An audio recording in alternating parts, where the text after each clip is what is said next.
Hello दोस्तों, this is Jitendra. Welcome to our channel. I hope आप सभी अच्छे होंगे। Geography NET JRF MCQ series में आप सभी का स्वागत है। Let's begin.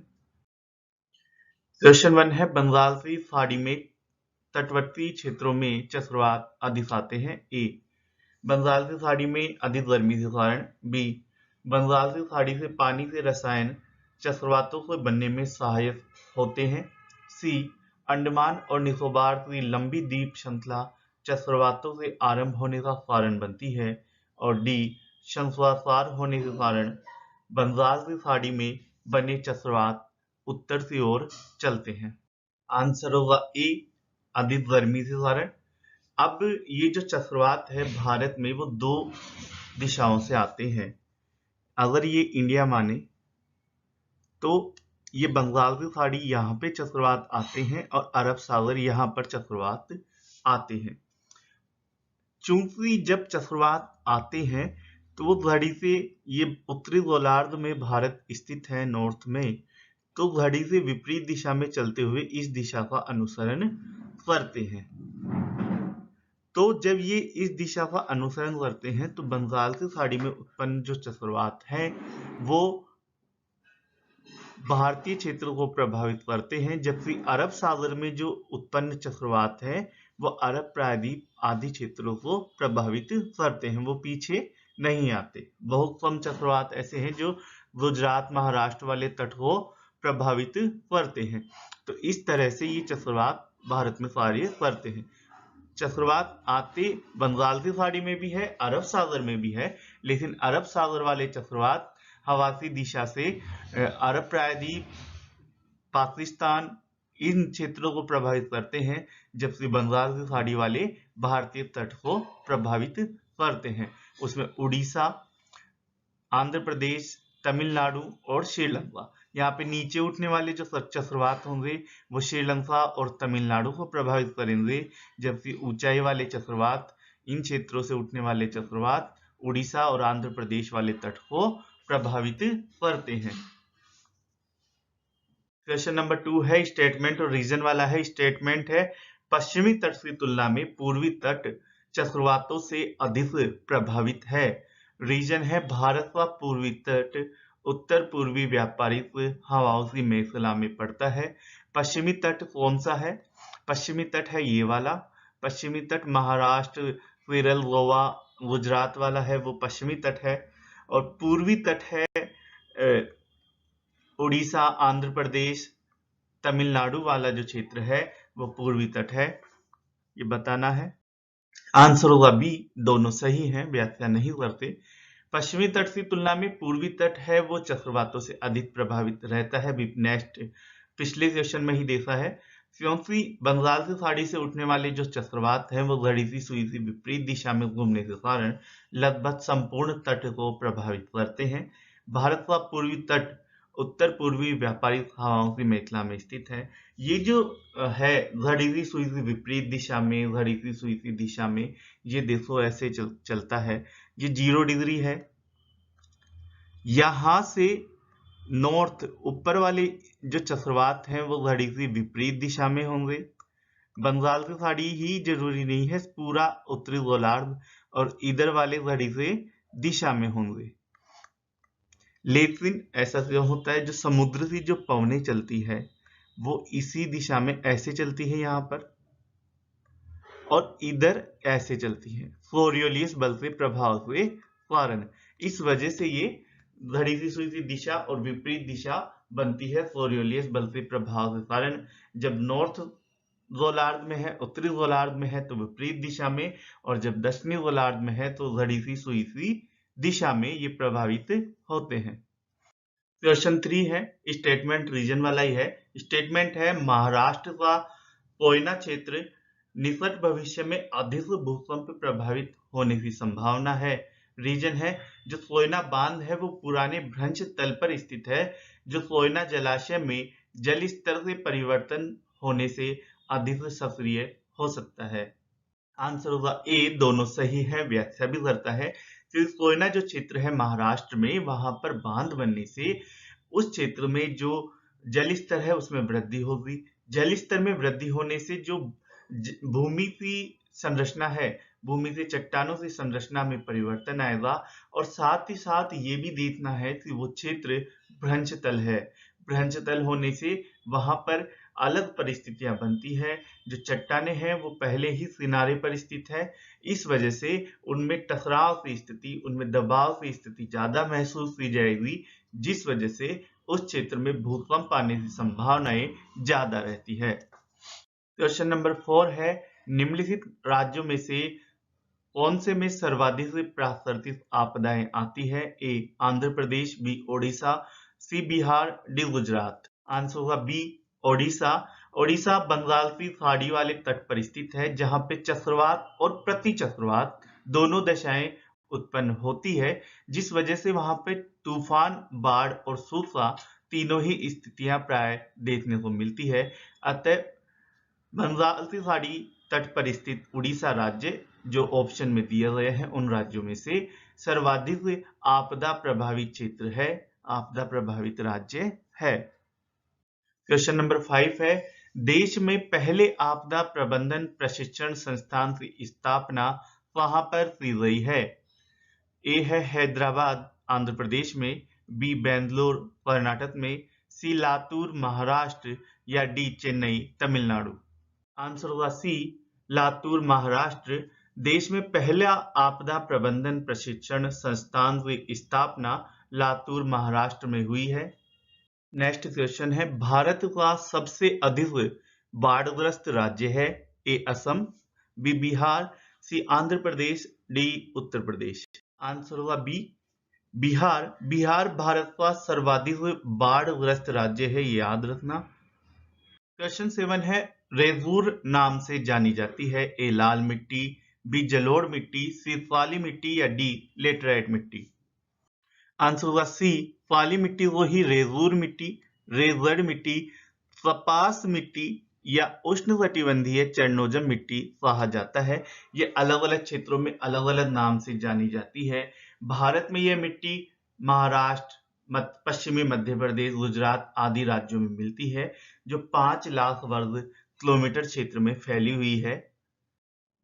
क्वेश्चन नंबर 8 है, काली मिट्टी सबसे ज्यादा है? ए महाराष्ट्र में, बी तमिलनाडु में, सी आंध्र प्रदेश में, डी झारखंड में। आंसर होगा ए महाराष्ट्र में सबसे ज्यादा पाई जाती है ये मिट्टी। क्वेश्चन नंबर 9 है, स्टेटमेंट और रीजन वाला है। स्टेटमेंट है, दक्षिणी ट्रेप की जो रेजर मिट्टी है वो काली होती है, और रीजन है इसमें ह्यूमस प्रचुर मात्रा में होता है, बताना है। आंसर होगा सी स्टेटमेंट सही है, रीजन गलत है। यहां पे समझना है, जो काली मिट्टी है वो दो तरह से बनी हुई, एक तो लावा से और दूसरा वनस्पतियों से सड़ने से, जो ह्यूमस वाली होती है। अब वनस्पतियों से सड़ने से जो बनती है उसमें ह्यूमस होता है प्रचुर मात्रा में, और वो काले प्रकार की हो जाती है। आपको पता है जब पेड़ पौधों की पत्तियां जो सड़ जाती है, गल जाती है, तो वो काले कलर में ही होती है। एक लावा, दरारी लावा उद्भेदन हुआ, जैसे डक्टन ट्रैप में अपने हुआ, वहां पर जो लावे से मिट्टी बनी जिसमें लोहे की मात्रा, इन चीजों की मात्रा ज्यादा होती है, तो वो भी काली मिट्टी ही होती है। जो महाराष्ट्र वाली दक्कन ट्रैप वाली जो मिट्टी है वो काली मिट्टी है, जो लावा से बनी है, और इसमें कपास की खेती सबसे ज्यादा होती है। इसमें लोहा, चूना, calcium, potash, aluminium, magnesium carbonate आदि चीजें ज्यादा पाई जाती है, जबकि जो जैवीय तत्व है जैसे ह्यूमस हुआ, फास्फोरस हुआ, नाइट्रोजन हुआ, इन सब की इनमें कमी पाई जाती है। इस प्रकार हम बोल सकते हैं कि रीजन गलत है, स्टेटमेंट सही है। क्वेश्चन नंबर 10 है, वही स्टेटमेंट और रीजन वाला ही है। जो पिछला वाला था 9, उसे इस तरह से भी आ सकता है एग्जाम में कि काली मिट्टी कपास की खेती के लिए उपयुक्त है, और रीजन है इसमें जैव तत्व प्रचुर मात्रा में होता है, तो वही आंसर होगा इसमें। आंसर होगा सी, कि कपास है उसकी खेती के लिए उपयुक्त होती है, लेकिन इसमें जैव तत्व नहीं पाया जाता। काली मिट्टी में है जो तीव्र जल धारण क्षमता पाई जाती है। यह भीगने पर ठोस और चिपचिपी हो जाती है और सूखने पर आकुंचित या दरार युक्त हो जाती है। जो न्यूज़पेपर में मानसून का जब मौसम नहीं आता, बारिश नहीं आती, तो न्यूज़पेपर में जब वो फोटो आती है ना बड़े पेज पर, किसान है वो इंतजार कर रहा है और बादल है वो जा रहे हैं ऊपर से, तो वो जो मिट्टी में दरारें चली हुई रहती है वो मिट्टी होती है काली मिट्टी। समझ रहे हो? ये देखना आसानी से। देश में निम्नलिखित मिट्टियों में से किसे स्वतः जुताई वाली मिट्टी कहा जाता है? ए जलोढ़ मिट्टी, बी लेटराइट मिट्टी, सी कपास वाली काली मिट्टी या डी मरुस्थलीय मिट्टी। आंसर होगा सी कपास वाली काली मिट्टी। अभी पिछले वाले क्वेश्चन में देखा भी है, इमेज भी है। फिर जब मौसम बारिश आती है तो वो चिपचिपी हो जाती है, आपस में मिल जाती है, और जब बारिश चल जाती है, सूखा पड़ता है तो दरार युक्त हो जाती है, तो वो स्वतः जुताई वाली मिट्टी है। काली मिट्टी कपास वाली जो महाराष्ट्र, गुजरात और पश्चिमी मध्य प्रदेश क्षेत्र में पाई जाती है। नेक्स्ट क्वेश्चन है, लावा मिट्टियां पाई जाती है? ए छत्तीसगढ़ मैदान में, बी सरयू पार मैदान में, सी मालवा पठार में या डी शिलोन पठार में। आंसर होगा सी मालवा के पठार में। पश्चिमी भारत की जो काली मिट्टी का निर्माण लावा से हुआ है, इसे लावा मिट्टी भी कहा जाता है। मालवा का पठार इसी दक्कन ट्रैप वाली काली मिट्टी क्षेत्र से अंतर्गत आता है। क्वेश्चन नंबर 13 है, इस मृदा को सिंचाई की कम आवश्यकता होती है, वह मिट्टी में जो नमी है उसे रोक कर रखती है, वह कौन सी मृदा है? ए लाल मृदा, बी काली मिट्टी, सी लेटराइट मिट्टी या डी जलोढ़ मिट्टी। आंसर होगा बी काली मिट्टी को तीव्र जल धारण क्षमता पाई जाती है काली मिट्टी में। यह भीगने पर ठोस एवं चिपचिपी हो जाती है और सूखने पर आकुंचित एवं दरार युक्त हो जाती है, इसलिए इन्हें स्वतः जुताई वाली मिट्टी भी कहा जाता है। इन्हें सिंचाई की है वो कम आवश्यकता पड़ती है क्योंकि ये चिपचिपी हो जाती है, जिस वजह से वाष्पीकरण इनमें कम हो पाता है। क्वेश्चन नंबर 14 है, भारत में जो लेटराइट मिट्टी है उसके बारे में 4 स्टेटमेंट दिए गए हैं। उन चारों को पढ़ने के बाद ये बताना है कौन से सही है और कौन से गलत। पहला है, वे साधारणतः लाल रंग की होती है। दूसरा है, सेकंड है, वे नाइट्रोजन तथा पोटास से समृद्ध होती है। थर्ड है, उनका राजस्थान और उत्तर प्रदेश में अच्छा विकास मिलता है। और 4 है, इन मिट्टियों में टेपियोका और काजू की अच्छी उपज होती है। ABCD के आधार पर बताना है। आंसर सी होगा 1 और 4 सही है, यानी ये लाल कलर की होती है और इनमें टेपियोका और काजू वाली फसल अच्छी होती है। लेटराइट मिट्टी है वो लाल रंग की होती है और ये लाल रंग इनमें लोहे से ऑक्साइड के कारण होता है। ये मिट्टियां सामान्यतः लोहा तथा एल्यूमिनियम में समृद्ध होती है, जबकि नाइट्रोजन, पोटास, चूना और जैविक पदार्थ इनमें कम पाया जाता है। यह मृदा का सर्वाधिक विकास केरल, महाराष्ट्र और मेघालय में पाया जाता है। ये प्राय उर्वरता इनमें कम होती है, परंतु उर्वरकों का प्रयोग करके कपास, चावल, रागी, गन्ना, दाल, चाय और काजू आदि इनमें उगाए जा सकते हैं। ये मिट्टी बनती वैसे है, सामान्यतः अधिक वर्षा वाले क्षेत्रों में, जब पहाड़ी क्षेत्र होगा, ढलान वाला क्षेत्र होगा, तो यहाँ पे वर्षा हुई तेजी से वर्षा होने की वजह से यहाँ पर जो मिट्टी के सूक्ष्म कण है, उपजाऊ कण है, वो बहकर पानी के साथ चले जाते हैं। वो जब चले जाए तो भारी कण लोहा, एल्यूमिनियम ये इन क्षेत्रों में बच जाते हैं। ऐसी मिट्टी लेटराइट मिट्टी होती है, जिसे लेटराइजेशन जो प्रक्रिया है उस नाम से जाना जाता है। लेटराइट मिट्टी इन क्षेत्रों में बनती है, तभी केरल, महाराष्ट्र, मेघालय वाले क्षेत्रों में, अधिक वर्षा वाले क्षेत्रों में लेटराइट मिट्टी पाई जाती है। सेम वही क्वेश्चन है, लेटराइट मिट्टी मिलती है उत्तर प्रदेश में, हिमाचल प्रदेश में, पंजाब में, महाराष्ट्र में। आंसर होगा डी महाराष्ट्र। उष्णकटिबंधीय भारी वर्षा के कारण होने वाली तीव्र विक्षालन क्रिया के परिणाम स्वरूप लेटेराइट मिट्टी का निर्माण हुआ है, यानी ये बोलना चाह रहा है कि भारी वर्षा वाले क्षेत्रों में जब भारी वर्षा होती है तो उस वजह से मिट्टी से सूक्ष्म कण है, जैविक कण है, वो उस मृदा से बाहर निकलकर विक्षालित हो जाते हैं, बाहर निकल जाते हैं और पानी के साथ बह जाते हैं। तो इस परिस्थिति में वहां पर मिट्टी में मोटे कण, भारी कण जैसे लोहा, एल्यूमिनियम आदि बचते हैं और वह मिट्टी अनुपजाऊ हो जाती है और उर्वरता वह अपनी खो देती है।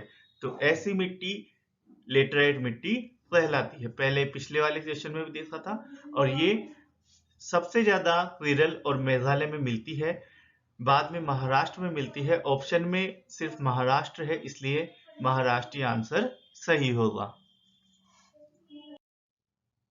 निम्नलिखित कथनों में से कौन सा कथन लेटराइट मिट्टी के लिए सही नहीं है? ए, वे आर्द्र अपक्षालित प्रदेशों की मिट्टियां हैं। बी, वे बहुत ही अपक्षालित मिट्टियां हैं। सी, उनकी उर्वरता कम होती है। और डी, उनमें चूना प्रचुर मात्रा में पाया जाता है। आंसर होगा डी, उनमें चूना प्रचुर मात्रा में पाया जाता है। यही गलत स्टेटमेंट है। देखो पिछले सेशनों में देखा है कि लेटराइट मिट्टी जो बनती है वो कैसे बनती है? अधिक वर्षा होने से जब मिट्टी से जो उपजाऊ पदार्थ है, तत्व है, वो वर्षा से पानी के साथ बहकर चले जाते हैं। तो चूना है वो वैसे ही पानी में घुलनशील है, तो सबसे पहले चूना ही बाहर जाएगा। तो उस मिट्टी में वैसे चूने की मात्रा ज्यादा रह सकती है। तो ये आंसर गलत होगा स्टेटमेंट। नेक्स्ट क्वेश्चन है, भारत में निम्नलिखित में से कौन सा मृदा प्रारूप लोहे का अतिरेक यानी अधिक होने के कारण अनुर्वर होता जा रहा है? ए, मरुस्थलीय बालू, बी, जलोढ़ मृदा, सी, पौर्जोलित मृदा या डी, लेटेराइट मृदा। आंसर होगा डी, लेटेराइट मृदा। उपयुक्त जो मिट्टियां दी गई है उनमें केवल लेटेराइट मिट्टी में ही लोहे ऑक्साइड पाया जाता है, और में तो लोहा ऑक्साइड पाया ही नहीं जाता, जिस वजह से वो अनवरर हो। तो इस वजह से आंसर होगा डी। क्वेश्चन नंबर 18 है, भारत में सबसे बड़ा मिट्टी का वर्ग कौन सा है? ए, लाल मिट्टी, काली मिट्टी, बलुई मिट्टी या स्वच्छारी मिट्टी। आंसर होगा डी, स्वच्छारी मिट्टी, जिसे जलोढ़ मिट्टी भी कहा जाता है, भारत में सर्वाधिक क्षेत्रों में पाई जाती है। अब जलोढ़ मिट्टी को सिंपल में समझे, ऐसी मिट्टी जो नदी से बाढ़ द्वारा लाई जाती है जलोढ़ मिट्टी कहलाती है, स्वच्छारी मिट्टी कहलाती है।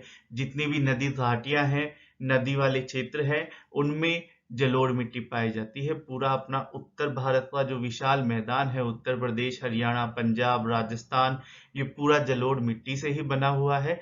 तो देश में 40% क्षेत्रों में जलोढ़ मिट्टी पाई जाती है। अब ये जलोढ़ मिट्टी दो भागों में बांटी जाती है, खादर एवं बांगर क्षेत्र में बांटी जाती है। खादर जो क्षेत्र है वो है नई जलोढ़ मिट्टी वाला, और जो बांगर क्षेत्र है वो है पुरानी जलोढ़ मिट्टी वाला। यानी ऐसी जगह जहां पर पहले बाढ़ आती थी, जहां पर पुरानी बाढ़ का क्षेत्र है, मैदान है, उसे बांगर कहा जाता है।